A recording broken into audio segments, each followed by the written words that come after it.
Good morning. We finished up a bit of the roof, got all the pieces put together and installed, so I thought I'd just go through the process that we used and the products that we've been using. The roof sheathing is 5/8 plywood. This happens to be fir plywood, which I think is a little bit better, a little bit more expensive, but I think it's worth it. It's just regular CDX or plywood.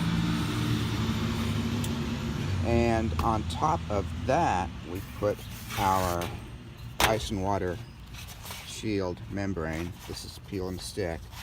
It's probably about 30 mil thick. And you peel the backing off, and it's super sticky. It sticks to the plywood. And it's self-sealing, so the shingle nails that will be around the edge will be sealed when they go through this stuff, and it also gives you some extra protection if ice or water gets up under the shingles.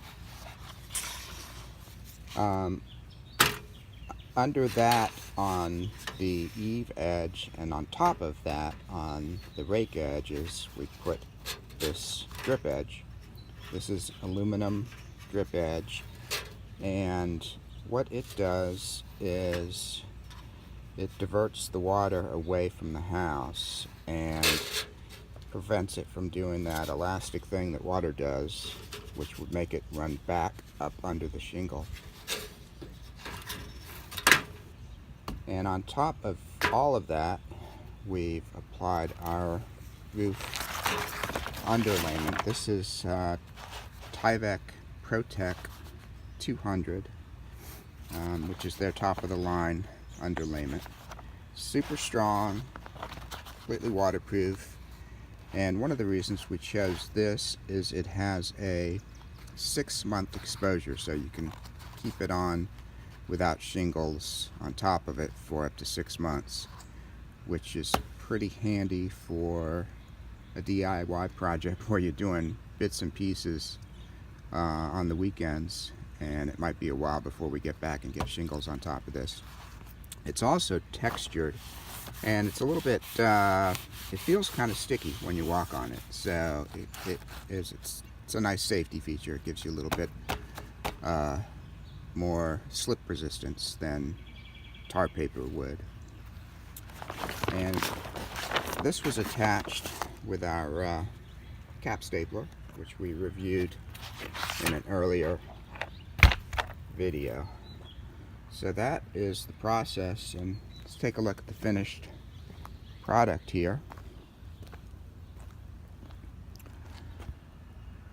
So that is our first section of completed roof, aside from the shingles, of course.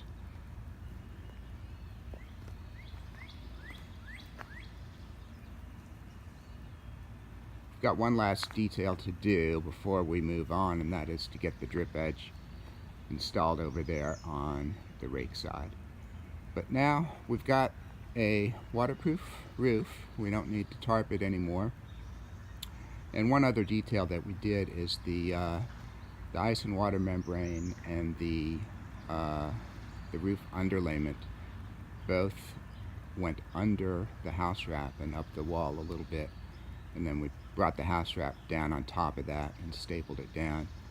So that gives us a little bit of extra protection in that problem area where the roofs intersect. And we'll also, before we put the shingles down, we'll add some metal flashing there as well. So next step is to do the same thing, but on a larger scale on the kitchen edition. So we'll be doing that next.